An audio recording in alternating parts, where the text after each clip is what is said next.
701 और क्वेश्चन है हमारा, in a graphical representation of break even analysis, break even analysis की ग्राफिकल रिप्रेजेंटेशन में at any level of production the vertical difference between the curves of total revenue and total cost indicates. सवाल पूछा जा रहा है कि जो graphical representation होता है ब्रेक इवन एनालिसिस का, उसके किसी भी लेवल पे जो लेवल ऑफ प्रोडक्शन होता है ना, eight any level of production, जो वर्टिकल डिस्टेंस होता है टोटल रेवेन्यू में और टोटल कॉस्ट के बीच में, वो क्या इंडिकेट करता है। We have 4 options. पहला ऑप्शन है ब्रेक इवन क्वांटिटी, दूसरा ऑप्शन ब्रेक इवन रेवेन्यू, तीसरा ऑप्शन टोटल प्रॉफिट और चौथा ऑप्शन टोटल वेरिएबल कॉस्ट। इस क्वेश्चन का सही आंसर है option C, total profit. Total profit cover करता है, ठीक है।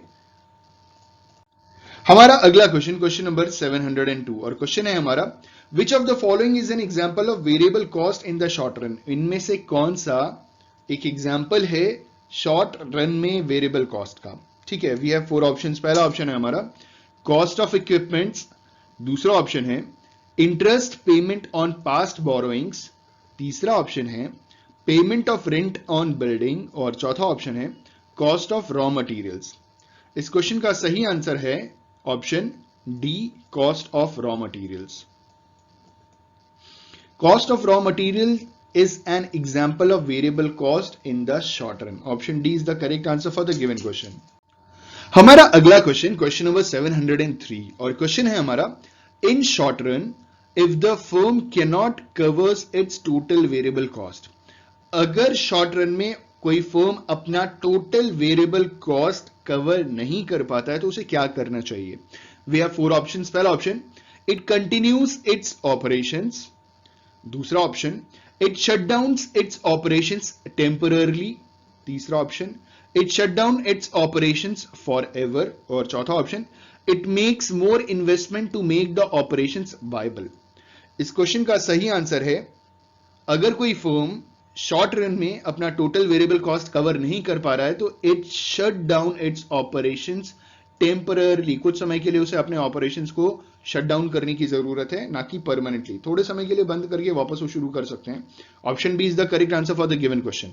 ये तब तक रहेगा जब तक वो कवर नहीं कर पा रहे, द मोमेंट वो कवर करना शुरू कर दे वैसे अपने ऑपरेशंस शुरू कर दे, ठीक है। Option B is the correct answer for the given question. हमारा अगला क्वेश्चन, क्वेश्चन नंबर 704, क्वेश्चन है हमारा, in the long run if the firm is unable to cover the average total cost then।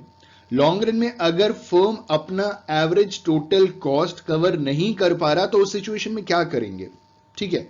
We have 4 options. पहला option है decrease the selling price, दूसरा option increase the labour to increase production, मतलब labour बढ़ा करके हम production बढ़ा देंगे, तीसरा कह रहे हैं decrease the labour to decrease production और चौथा कह रहे हैं move out of the business.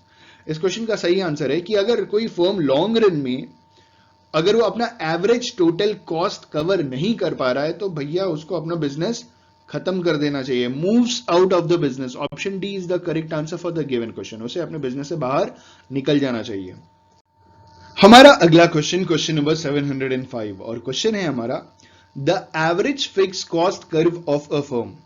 जो एवरेज फिक्स कॉस्ट है ना किसी भी फर्म का, उसके बारे में पूछा गया है कि उसका जो ग्राफ है वो कैसा बनेगा। We have 4 options. पहला ऑप्शन है is parallel to the horizontal axis, दूसरा ऑप्शन है is parallel to the vertical axis, तीसरा ऑप्शन है is a U shaped curve और चौथा ऑप्शन है is a downward sloping curve from left to right.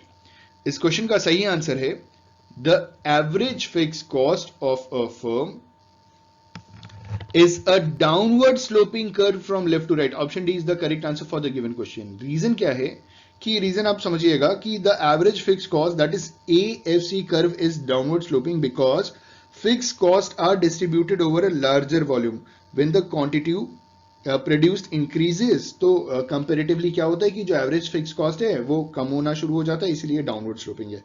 Option D is the correct answer for the given question.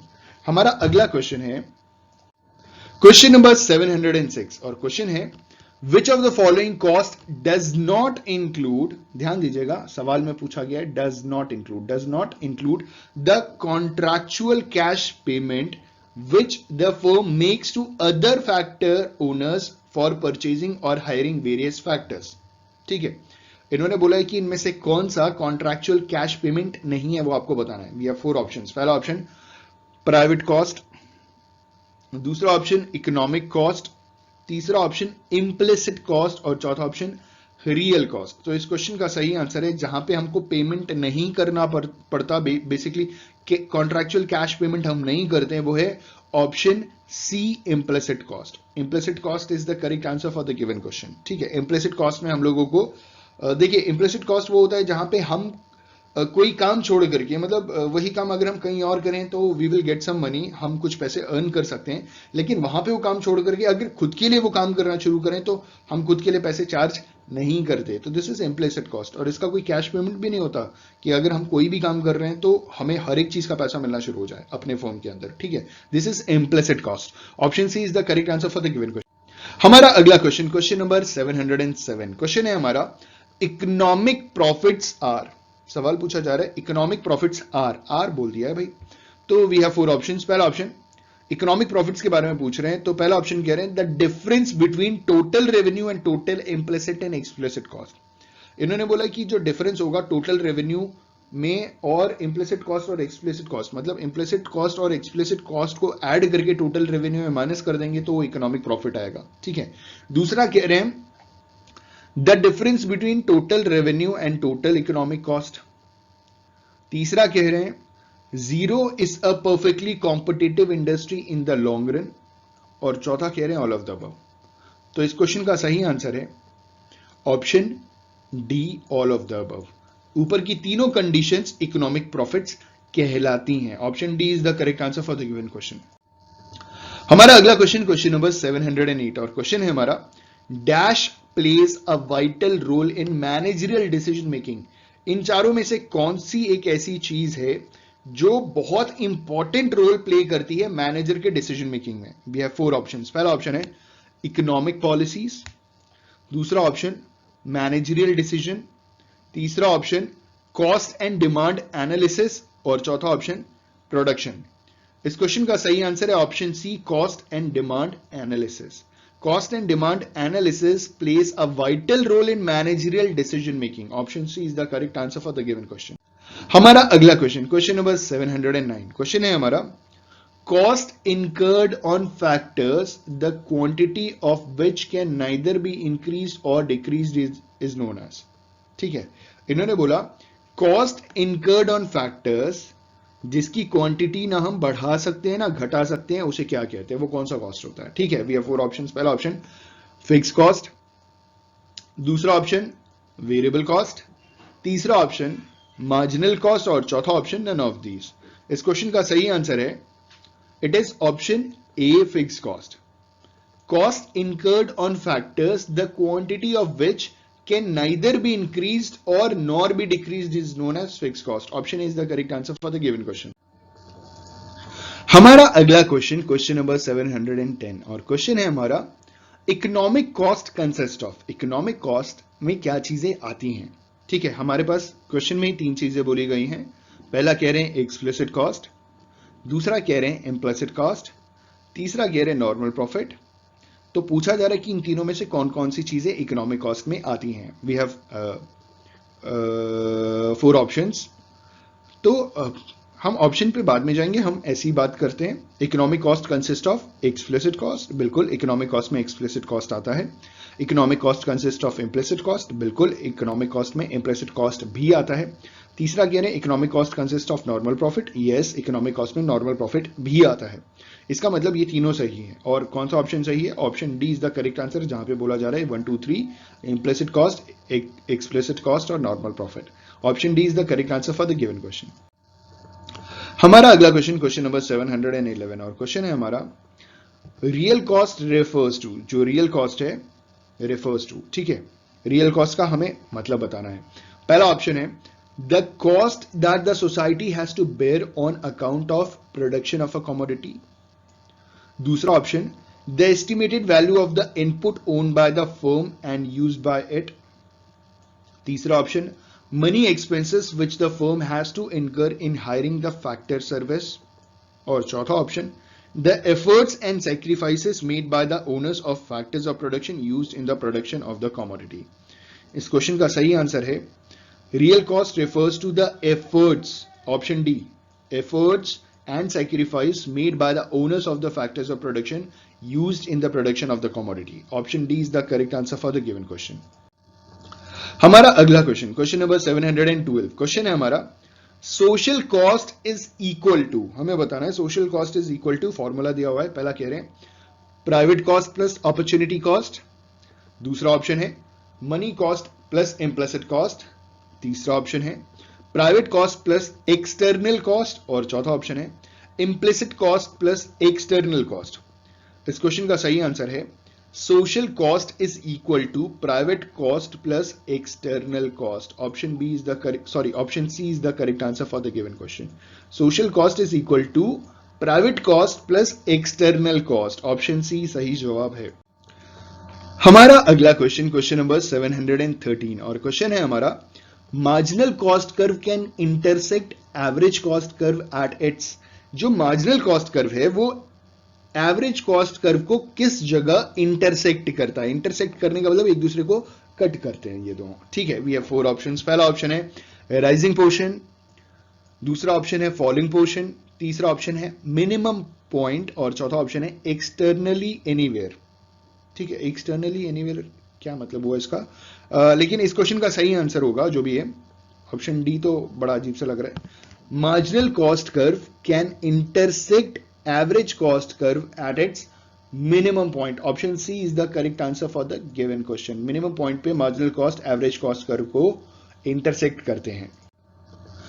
हमारा अगला question, question number 714, और question है हमारा as output increases average fixed cost, जैसे जैसे आउटपुट इंक्रीज होता है वैसे एवरेज फिक्स कॉस्ट का क्या होता है. We have 4 options. पहला ऑप्शन रिमेन्स कांस्टेंट, दूसरा ऑप्शन स्टार्ट्स फॉलिंग, तीसरा ऑप्शन स्टार्ट्स राइजिंग, और चौथा ऑप्शन नन ऑफ दीज. इस क्वेश्चन का सही आंसर है as output increases average fix cost starts falling. जैसे जैसे आउटपुट इंक्रीज होता है एवरेज फिक्स कॉस्ट फॉल करने लग जाता है. Option B is the correct answer for the given question. हमारा अगला क्वेश्चन, क्वेश्चन नंबर 715, क्वेश्चन है हमारा when expressed as an average it shows a continuous decline with increase of output. पूछा जा रहा है कि इनमें से कौन सी ऐसी चीज है जब हम उसे एक्सप्रेस करते हैं एवरेज के टर्म में तो जैसे जैसे आउटपुट इंक्रीज करता है वैसे वैसे वो चीज डिक्लाइन करता है. We have 4 options. वो कौन सी चीज है वो हमें बतानी है. ठीक है, वी हैव 4 ऑप्शंस. पहला ऑप्शन है the average cost of a firm, दूसरा option the fix cost of a firm, तीसरा ऑप्शन मार्जिनल कॉस्ट, और चौथा ऑप्शन वेरिएबल कॉस्ट. इस क्वेश्चन का सही आंसर है option D variable cost. Variable cost वो कॉस्ट होता है जैसे जैसे हम आउटपुट इंक्रीज करते जाते हैं वैसे वैसे ये कंटिन्यूसली एवरेज की अगर बात करें ना, एवरेज वेरिएबल कॉस्ट ये धीरे धीरे धीरे धीरे फॉल करने लग जाता है. एग्जांपल समझिएगा कि मान लीजिए कि हम घर में समोसे बनाते हैं. ठीक है, घर में अगर एक समोसा बनाए तो आपको कितना महंगा पड़ेगा. मान लीजिए 100 रुपीज, क्योंकि आपको बहुत सारे रॉ मटेरियल इकट्ठा करके बहुत कुछ खर्च करना पड़ेगा. एक समोसा अगर आप घर में बनाते हैं तो 100 रुपीज, लेकिन 2 समोसा अगर आप घर में बनाए तो 110 रुपीज. तो पर यूनिट कॉस्ट कितनी हो गई 55. ऐसे ही अगर आप 10 समोसा बना लें तो जैसे जैसे हम आउटपुट बढ़ाते चले जाते हैं वैसे ही एवरेज वेरिएबल कॉस्ट हमारा पर यूनिट में फॉल करना शुरू हो जाता है, मतलब कम हो जाता है. Option D is the correct answer for the given question. हमारा अगला क्वेश्चन, क्वेश्चन नंबर 716, और क्वेश्चन है हमारा the opportunity cost of a factor of production is. जो अपॉर्चुनिटी कॉस्ट है ना फैक्टर ऑफ प्रोडक्शन का वो क्या होगा. We have 4 options. पहला option what is earning in its present use, दूसरा option what it can earn in the long run, तीसरा option what it can earn in the best alternative use, और चौथा कह रहे हैं नन ऑफ द अबव. तो यहां सीधी सीधी परिभाषा पूछी जा रही है कि सबसे कि opportunity cost of a factor of production is क्या होता है. अपॉर्चुनिटी कॉस्ट आपको मालूम है, opportunity cost is the next best alternative जो होता है दैट इज अपॉर्चुनिटी कॉस्ट. तो इस हिसाब से option C is the correct answer for the given question. What it can earn in the best alternative use. Option C is the correct answer for the given question. हमारा अगला question, question number 717, और question है हमारा, which of the following curve is not U shaped? इनमें से कौन सा curve U shaped नहीं होता है? We have 4 options. पहला option average variable cost curve, दूसरा option average fix cost curve, तीसरा ऑप्शन एवरेज कॉस्ट कर्व, और चौथा ऑप्शन मार्जिनल कॉस्ट कर्व. इस क्वेश्चन का सही आंसर है option B, average fix cost curve. Which of the following curve is not U shaped? It is average fix cost curve. एक ऐसा curve होता है जो यू शेप्ड नहीं होता है. ऑप्शन बी एकदम करेक्ट आंसर. हमारा अगला क्वेश्चन, क्वेश्चन नंबर 718, और क्वेश्चन है हमारा, fixed cost is also known as. Fixed cost is also known as. Fixed cost को और क्या कहते हैं? We have 4 options. पहला ऑप्शन है सोशल कॉस्ट, दूसरा ऑप्शन रियल कॉस्ट, तीसरा ऑप्शन अकाउंटिंग कॉस्ट, और चौथा ऑप्शन ओवरहेड कॉस्ट. इस क्वेश्चन का सही आंसर है कि fixed cost is also known as option D, overhead cost. जो फिक्स्ड कॉस्ट है उसे हम ओवरहेड कॉस्ट भी कहते हैं. Option D is the correct answer for the given question. हमारा अगला क्वेश्चन, क्वेश्चन नंबर 719, और क्वेश्चन है, marginal cost can be defined as. नीचे फॉर्मूले दिए हुए हैं, तो marginal cost that is MC is equal to, आपको फॉर्मूला बताना है कि इनमें से कौन सा फॉर्मूला एकदम सही है. तो पहला है TC N minus TC N minus 1, दूसरा ऑप्शन टीसी का फुल फॉर्म होता है टोटल कॉस्ट, और एन का मतलब होता है नंबर ऑफ यूनिट्स. ठीक है. दूसरा कह रहे हैं TC N minus 1 minus TC N, तीसरा कह रहे हैं total cost divided by quantity, और चौथा कह रहे हैं नन ऑफ दीज. इस क्वेश्चन का सही आंसर होगा option A, marginal cost can be defined as total cost N minus total cost N minus 1. Option A is the correct answer for the given question. हमारा अगला question, question number 720, question है हमारा, when marginal cost is falling average cost curve का क्या होता है? फिर जब मार्जिनल कॉस्ट कर्व फॉल करता है तो एवरेज कॉस्ट कर्व का क्या होता है? We have 4 options. पहला ऑप्शन है हमारा lies above marginal cost curve, दूसरा option lies below marginal cost curve, तीसरा option marginal cost is equal to average cost, और चौथा कह रहे हैं नन ऑफ दीज. इस क्वेश्चन का सही आंसर है option A, lies above the marginal cost curve. When marginal cost is falling, average cost curve lies above the marginal cost curve. Option A is the correct answer for the given question.